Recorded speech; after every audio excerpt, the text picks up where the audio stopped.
Muchas gracias por la presentación. Es un gusto para mí, como le decía a Walter y Alfredo recién. Primero, felicitarlos por el curso virtual internacional de actualización en medicina obstetricia crítica. Felicitar a la Sociedad Peruana de Medicina Intensiva, ¿eh? Y a Alberto Díaz, que es el que estableció el contacto con nosotros, y a todo su equipo de un programa que me pareció muy interesante y en la cual nosotros posiblemente aportamos un poquito, un granito de arena. Y lo que más me interesa es, de todo el estímulo que podamos tener hoy, son las preguntas finales después cuando el coordinador lo decida y charlemos un poco con todos los integrantes de algunas eventualidades. Si algo puedo dejarle yo el mensaje, es decirle que de alguna manera los tips que vamos a hablar fundamentalmente no están en cosas nuevas, sino en cómo hacemos lo que decimos que hacemos. Y esto yo creo que es muy importante porque muchas de las veces no lo marcamos, creemos que hacemos de una manera y en definitiva no lo estamos haciendo y eso va en detrimento de nuestros pacientes. Sobrevivir a la sepsis comenzó en el año 2001 y de alguna manera cada 3 o 5 años fueron dando actualizaciones que nos sirvieron un poco para unificar criterios. Y la base de toda la charla va a ser teaming, tiempo, y van a ver que muchas de las cosas, el tiempo está determinando pronóstico en los pacientes, como ustedes ya bien lo saben. Esta evaluación comenzó en el año 2018, después fue al año 2019 obligados por un poco por el COVID, en el año 2019-2020, y luego se hizo una evaluación en el 2021-2022. Ahí está marcadita Elisa Tensoro, que es la encargada de nuestra, de Argentina, para participar en cada una de las evaluaciones que Sobrevivir a la Sepsis hace. El punto de partida inicial, un poco que tenemos que tomar en cuenta, todos conocemos el síndrome de respuesta inflamatoria sistémica, en la cual la temperatura con fiebre y hipotermia es importante, la taquicardia es importante, cuando vemos a nuestros pacientes la hiperventilación y la presencia de leucocitosis o leucopenia. Pero esto parecería ser importante en los pacientes de cuidados críticos y nosotros tenemos que evaluar, además del SOFA, para evaluar fallas, qué pasa con nuestros pacientes que están internados en planta o que vienen a nuestra consulta en una guardia y que están hipotensos, que tienen taquipnea y que tienen trastornos de conciencia. Con dos de estos factores, las posibilidades de tener un cuadro séptico son muy altas y nos obliga a nosotros a actuar. Y esto es el Quick SOFA, al cual le damos importancia, y ya sabemos lo que la literatura lo ha hablado, con la alteración del estatus mental, y esto es muy importante fundamentalmente en los pacientes de edad, que a veces dan cuadros de confusión, la taquipnea, la presencia de hipotensión arterial y agregamos en el periodo de COVID la desaturación de oxígeno. Obviamente estos son los paquetes, el bundle que todos conocemos, donde vamos a ver cada uno de los puntos, qué visión tenemos para ellos, tanto desde el punto de vista de la medición de lactato, lo que veamos como parte que podemos llegar a modificar, la administración de antibióticos, la realización de cultivos, la resucitación y la administración de vasopresores. En general, toda la charla va a depender de esto y verlo en forma simple y vamos a ver algunas cosas que podemos hacerlas un poco mejor o que nosotros consideramos en nuestras unidades acá en Entre Ríos que podemos hacerla mejor. El primer punto es shock, perfusión y falla de múltiples órganos. Todos los tópicos que aparecen al principio son los mismos que ustedes van a encontrar en Sobrevivir a la Sepsis, posteriormente modificados hasta el 2021-2023. Con respecto a la fluidoterapia, muy importante, de 40 mililitros kilos se bajó a 30 mililitros, pero administrar en 3 horas. Y lo que hay que determinar es que hay pacientes en los cuales lo tenemos que hacer en 1 hora, en 2 horas o en 3 horas. Pero todo va a depender del cuadro clínico. Administrar cristaloides o cristaloides balanceados, ya vamos a ver por qué la diferencia. Y vamos a ver la respuesta a fluidos, dinámica y no estática, desde la elevación de miembros inferiores hasta la administración de bolos endovenosos, la variabilidad de volumen sistólico que nosotros utilizamos, el delta PP, que los que no tienen lo pueden llegar a hacer, y la ecografía, que lógicamente es la manera rápida que tenemos en terapia intensiva y hoy para nosotros es una de las armas más importantes. La medición dinámica del lactato, que en realidad hoy adquiere mucha importancia, y yo voy a ir diciendo cuáles los protocolos nuestros de la sociedad y que utilizamos nosotros aquí, y en la cual es obligatorio que lo hagamos un punto de partida inicial, a las 0 horas, a las 2 y a las 6 en el periodo de inicio, con una disminución del 20% del mismo, y ya vamos a ver Posteriormente, este control que se hace en forma horaria, lo seguimos en forma bihoraria cada 2 horas durante las 24 horas siguientes. Y la medición dinámica del tiempo de relleno capilar, ya vamos a ver. En esto vamos a administrar en forma secuencial cada 1 hora hasta ver qué es lo que ocurre con la perfusión. Bueno, la presión que vayamos a obtener, si bien podemos llegar a discutir en el paciente hipertenso 70-75, en el normotenso 60, sobrevivir a la sepsis establece un parámetro de obtener 65 milímetros de mercurio. Y esto es importante porque para saber la misma tenemos que tener una medición de presión, una línea de presión arterial constante, permanente, y a veces vemos pacientes que tienen vía central o tienen varias vías y no tienen vía central en un paciente en shock. Siempre es necesaria desde el inicio mismo. Un elemento que toma sobrevivir a la sepsis es que aquellos pacientes que deben iniciar resucitación y vitalmente vasopresores en planta, la tardanza más de 6 horas modifica el pronóstico de los pacientes. Sabemos que a veces no tenemos camas libres en unidad de terapia intensiva. Tratar de tener un sistema en el cual la admisión entre la 1 y las 6 horas sea la adecuada, dependiendo de la gravedad, porque si no modificamos el pronóstico de nuestros pacientes. El efecto del fluido en los pacientes sobre la perfusión nos habla que una resucitación adecuada y no más allá no alteraría, si es adecuada, los niveles de lactato, aunque nosotros hagamos cierta terapia restrictiva. Y van a ver en la parte inicial, acá están las primeras horas, muy agresivo en las 6 a 9 primeras horas, pero después vamos disminuyendo esa agresión y esto no alteraría en definitiva estos niveles de lactato. La restricción controlada de fluidos no afecta los niveles de lactato plasmático y ya vamos a ver que al contrario, si somos de alguna manera ordenados, vamos a mejorar el pronóstico de los pacientes. Muy importante el tiempo de relleno capilar, porque una cosa es presión arterial, lo estamos midiendo con un catéter, y otra cosa es perfusión. Tenemos que tener diferentes modelos, y ya saben, el inicial, donde colocamos un catéter venoso central y veíamos la saturación venosa central, muy dificultosa y no se hacía en todos los centros. Hoy podemos ver la perfusión a través del tiempo de relleno capilar. La pregunta es, ¿en cuántas unidades se mide el tiempo de relleno capilar? Algo que es muy fácil y que ya lleva varios años. Esto, para los que nos conocen, es un amigo nuestro que queremos muchísimo, Glenn Hernández, del trabajo Andrómeda, publicado en el JAMA, y en la cual la búsqueda de ver qué es lo que ocurre en estos pacientes con un pronóstico a los 28 días, teniendo como tal el nivel de lactato o el nivel de tiempo de relleno capilar. Para lo cual, esto ha dado muy buenos resultados por la simpleza y porque se puede cumplir muy fácilmente.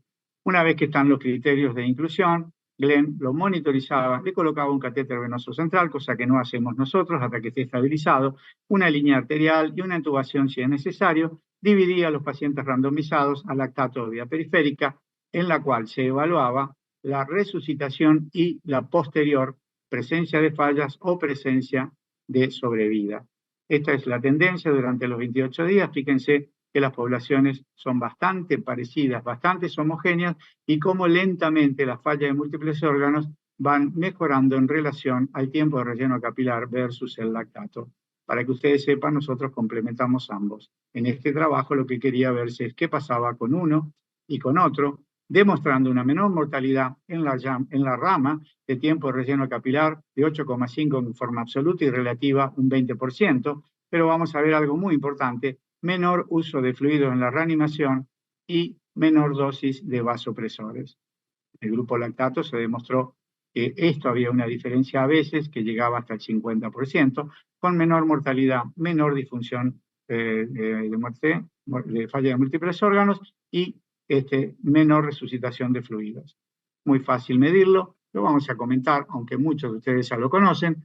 Aplicamos una presión sobre una parte distal, en principio de uno de los dedos, también lo podemos hacer en cualquier parte distal, pero el trabajo lo hizo en cualquiera de los dedos con adecuada perfusión, durante 15 segundos si nosotros no utilizamos un porta de vidrio. Si lo utilizamos durante 10 segundos, a una temperatura que generalmente tenemos temperatura media en las unidades de cuidados, entre 20 y 25 grados, 22 como media, y este tiempo debe ser, para ser normal, menor a 3 segundos. Toda alteración mayor, pero lo importante es que si tiene más de 3 es anormal, pero son pacientes que nos llegan con 8, 9 segundos y que en la medida que va mejorando la perfusión, vamos observando los cambios que vamos realizando de tratamiento. Aquí es con el porta, como está mostrado. Y la pregunta es, ¿por qué no hacemos CRC sistemáticamente. Y vamos a ver de los que están participando y después nos comentan en cuántas de las unidades se hace tiempo de relleno capilar en forma horaria durante las 6 primeras horas y después durante 2 horas en las 24 horas. Es la mejor, fácil y rápida valoración de perfusión tisular. Realizarla 1 o 2 horas durante el periodo de reanimación y de recuperación hemodinámica. Sin costo, fácil de realizar, muy efectivo. Y como dijimos, cada 1 hora, cada vez que le hacemos signos vitales, cada 2 horas, después de las 6 horas hasta las 24 horas. Por supuesto que podemos utilizar lo que utilizábamos antes si no tenemos medición en lactato, el Motrine Score, en la cual el Livedus lo determinábamos desde la rodilla hasta la ingle y de ahí vamos viendo cómo iba mejorando en valores que van desde un nivel de 3 o 4 de lactato hasta aproximadamente 15, que es una manera indirecta para aquellas unidades que no dosen ácido láctico. La fluidoterapia, ya la hablamos, la cantidad, el protocolo de Manuel Rives en el año 2001, que nos cambió la visión del tiempo, colocaba un catéter venoso central, cosa que no hacemos actualmente, con una medición de presión arterial, realizando la resucitación, administrando posteriormente los vasopresores, colocando una saturación de venosa central para evaluar la administración de transfusión o de dobutamina. En los criterios actuales de volumización guiada por ecografía, la administración precoz, ya vamos a ver, de vasopresores, y el seguimiento con tiempo de relleno capilar y ácido láctico. Ya vamos a ver las distintas administraciones, y esto es comparando el trabajo de River, los distintos, el ARISE, el PROCESS, cada uno de los trabajos que no pudieron demostrar la misma disminución de mortalidad de River, pero que establecieron un protocolo de rapidez que de alguna manera demostró este beneficio en el tratamiento de nuestros pacientes. Como dijimos, 30 mililitros en las 3 horas es lo que dice sobrevivir, con un lactato que cuando es mayor a 2 es anormal, y la administración de soluciones cristaloides y soluciones balanceadas. No utilizamos albúmina. Estos son los cristaloides, y lo importante es que las soluciones balanceadas nosotros administramos 2:1 o 3:1 precisamente por esto. El nivel de sodio es menor, el nivel de cloro es menor, la osmolaridad es menor, tener en cuenta los traumatismos craneoencefálicos, la administración de lactato, que no está en la solución fisiológica, y un mejor pH de 5 a 6.5, y esto nos va a equilibrar mejor la resucitación. Los pacientes, cuando establecemos 30 mililitros kilogramos, entre 2.000 y 3.000 mililitros, administrado entre 1 y 3 horas, hacemos aproximadamente el 30 o 40% con Ringer lactato. El trabajo de Johnny Visser con la Sociedad Europea, el balance acumulado positivo de fluido es un factor independiente asociado a mortalidad. O sea, que cuando hacemos de más, el paciente va de menos. Aparece con esto el ROS, que ya lo conocemos todos, con una resucitación, optimización, estabilización y evacuación. Acá lo importante es el achicamiento del tiempo. Utilizar para la primera etapa minutos, horas, para la segunda etapa horas y días, pero no más allá de las 24 a 48 horas, y después de las 48 horas hasta la semana, el periodo de estabilización y de evacuación. Esto hace que disminuyan las fases, que nosotros tiremos hacia más precozmente la disminución de fluidos, reemplazado, ya vamos a ver, por vasopresores y estabilización. La restricción de fluidos luego de la resucitación disminuye la mortalidad en el trabajo de Jordan. Cultivos y antibiótico-terapia. Esto es muy importante porque acá es donde vamos a remarcar los tiempos. Administrar antibiótico en un shock séptico se indica que en el paciente con shock debe ser rápido y en la primera hora. Vamos a aclarar bien, con y sin cultivos preferimos, por supuesto, realizar cultivos siempre que podamos. Pero esto, cuando se va a trasladar, no es necesario si nosotros vamos a demorar el tratamiento antibiótico, porque esto está en relación directa al pronóstico final. Ya vamos a ver una literatura que siguió esto y que de alguna manera hace que la precocidad a veces es más importante en presencia de shock y de sepsis que la administración, aunque preconizamos que esto se realice siempre. Pacientes con sepsis pero sin shock, establecer la administración de los mismos en 3 horas, cosa que nos da antibióticos, nos da tiempo. El primero seguramente está en terapia o cerca de terapia, el segundo quizás trasladándose de una institución o alejado en las zonas de internación. Y el tercero, con probable sepsis pero sin foco, son pacientes que debemos estudiar como mínimamente durante 6 horas, a veces 9, a veces 12 horas, y no apresurarnos a la administración de antibióticos. Lo que sí es verdad que la administración de antibióticos en la primera hora, según Kumar, disminuye la mortalidad, disminuye el shock, disminuye las fallas. Por supuesto que el esquema debe ser doble o triple y fundamentalmente tener en cuenta en nuestra población cuánta BLE, cuánta KPC y MBL tenemos. Recordemos que el tratamiento de KPC y de MBL combinado debe ser siempre porque si no aumenta la mortalidad, fundamentalmente en presencia de bacilos gram negativos. El tratamiento agresivo con antibiótico y precoz es fundamental, pero también es fundamental descalar si yo obtengo el germen a las 48 o a las 72 horas. En riesgo de segundo tratamiento o tercer tratamiento, recordar, o pacientes inmunosuprimidos, debo administrar por la incidencia de presencia de hongos y de cándidas, fluconazol o anfotericina. Y en presencia de una probable encefalitis o foco de encefalitis, nosotros tenemos San Luis en este momento acá en la provincia, y la equina, tenemos que recordar el eventual tratamiento con aciclovir. Todo esto debe ser en las primeras horas. Por supuesto que debemos optimizar los antibióticos y los betalactámicos realizarlos siempre en forma, por lo menos, en el 50% del tiempo que dura la siguiente dosis, como mínimo 4 horas. Debemos estar por encima de la 100 el 50% y debemos administrar la dosis de carga siempre para mantener un PKPD. Stewart Ship ya lo dijo en el año 2010, pero nosotros tenemos PROA para nuestras unidades de terapia intensiva que nos guían en la guardia, en planta o en terapia, la administración de antibiótico-terapia. Este es el trabajo que les comentaba y en los cuales en aquellos pacientes que por algún motivo no podían realizar cultivos, pero estaban en shock séptico, a veces debemos decidir realizar los mismos hasta la búsqueda de foco, sin variables en la mortalidad de este trabajo de Matthews. Lo mismo este trabajo de Yutin. Fíjense que no hay grandes diferencias. Ahora, el tratamiento precoz antimicrobiano empírico inicial, precoz y sin demora y alcanzando los niveles terapéuticos, no cabe ninguna duda que mejoran el pronóstico final. Esto es de Kumar. Nosotros tenemos la microbiología ya condicionando un cuadro de shock, con un efecto tóxico y una respuesta inflamatoria, y obviamente una disoxia y una disfunción celular. Aquí el tiempo es fundamental donde yo voy a actuar.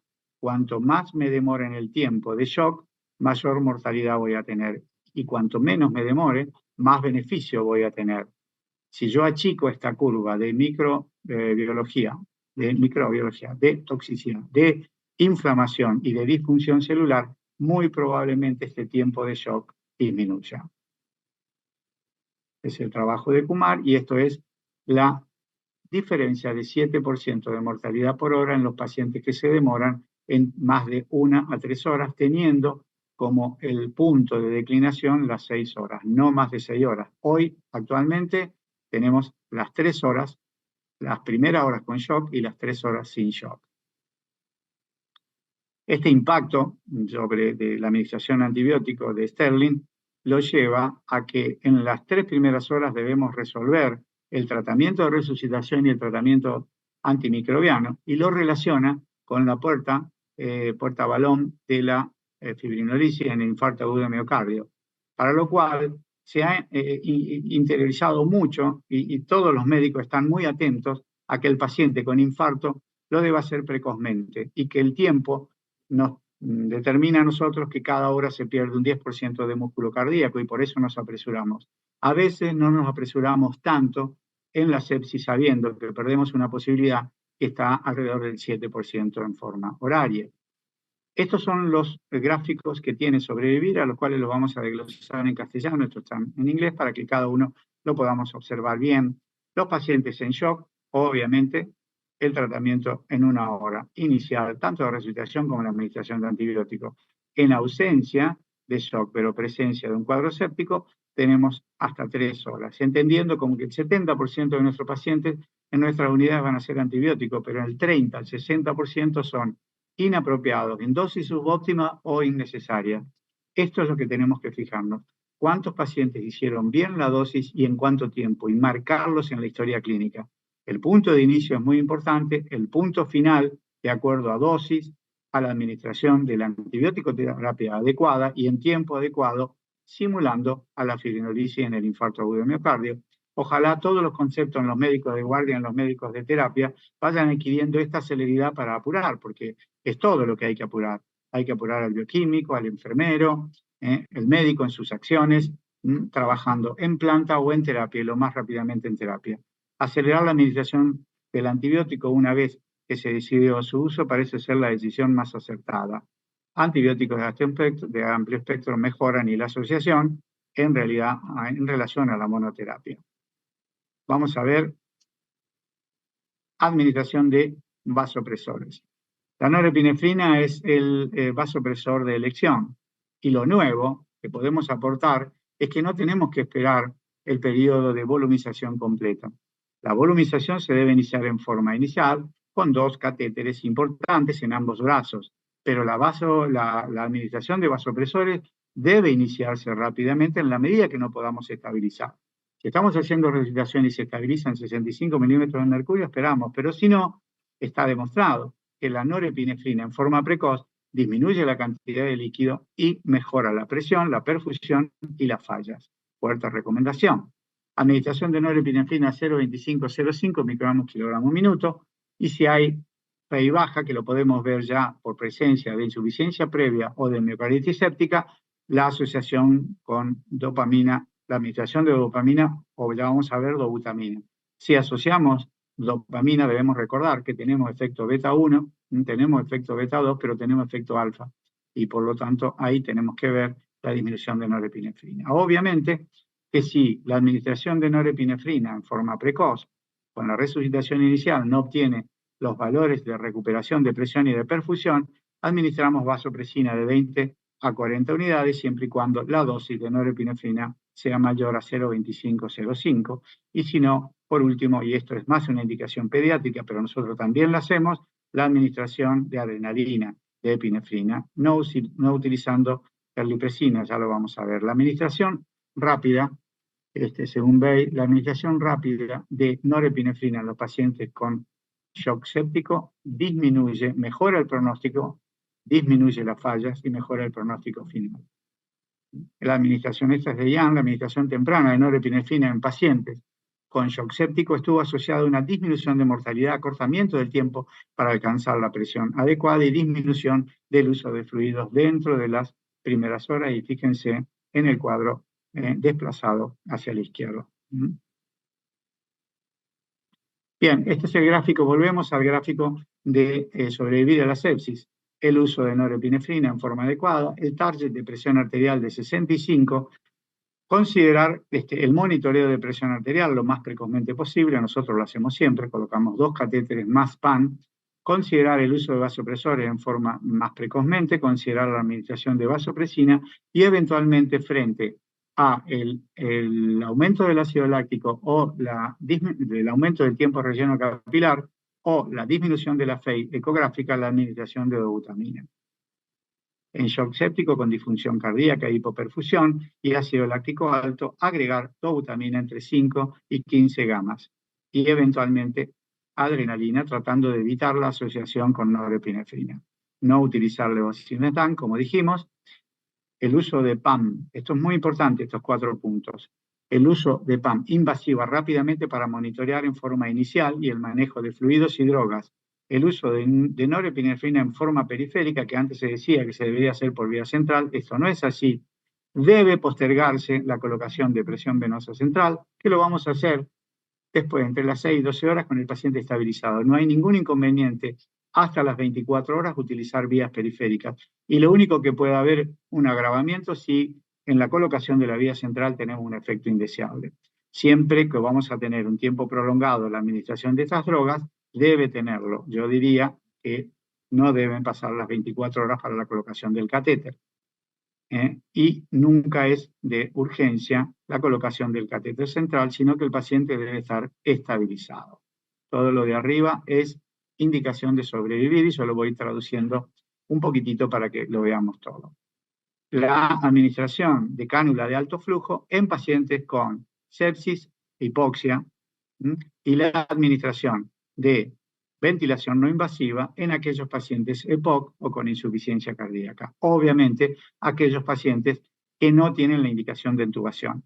Por supuesto que si el shock es muy importante, sabemos que disminuir el gasto es muy importante y debemos ventilar siempre a esos pacientes en forma inicial, con ventilación protectiva, con 5 a 6 mililitros kilogramos, utilizando la protección de una presión meseta de 30 con un driving pressure entre 10 y 15, y usar entre alta PIP y baja PIP, nosotros preferimos PIP óptima. Y si esa PIP óptima llega a ser de 8, 10, 12 o 16, de acuerdo al distrés, lo tenemos que realizar. Ahora, cada vez hacemos más frecuentemente el uso de prono. Ahora vamos a explicar un poquitito. ¿Utilizamos maniobra de reclutamiento? Sí, utilizamos. Fundamentalmente cuando la placa es muy blanca y tenemos un alto potencial de reclutamiento y sabemos que con las maniobras de reclutamiento no vamos a lesionar el pulmón sano. La segunda sugerencia de sobrevivir a la sepsis es la utilizar el bloqueo neuromuscular siempre en bolo las primeras 72 horas, sino el goteo, pero esto empeora y prolonga la administración de ventilación. Y en sepsis con distrés moderado, inclusive aquellos severos, pero con una PAFI que está por arriba de 120-150, nosotros con placas que no son muy blancas y que de alguna manera sabemos que el prono los va a mejorar con bajo potencial de reclutamiento, lo único que vamos a hacer con la maniobra de reclutamiento es lesionar el pulmón sano. Preferimos a estos pacientes, una vez estabilizado el shock, colocarlo en prono durante 16 horas. En shock séptico, la administración de hidrocortisona en forma inicial y rápida, por potencial, 1 cada 3 va a tener una insuficiencia suprarrenal, la administración de 50 miligramos de hidrocortisona. Y en distrés refractario, la utilización de ECMO, pero únicamente en los centros con experiencia. Con respecto a la estrategia, tenemos estrategia restrictiva, manejamos los pacientes entre 7 y 7,5 y 8 gramos de hemoglobina, y si los pacientes tienen algún antecedente de isquemia miocárdica o isquemia cerebral, utilizamos un tratamiento de solamente de 8 gramos de hemoglobina.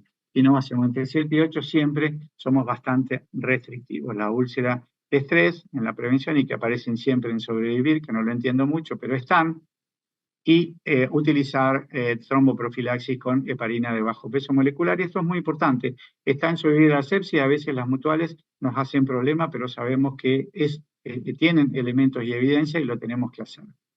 El control de glucosa ya lo sabemos, con administración precoz por bomba de goteo de insulina para mantener una glicemia entre 140 y 180. El paquete de medidas de la primera hora en el manejo de los pacientes con sepsis y shock séptico debería ser cambiado con base a la evidencia actual, adaptado según los recursos de epidemiología del lugar.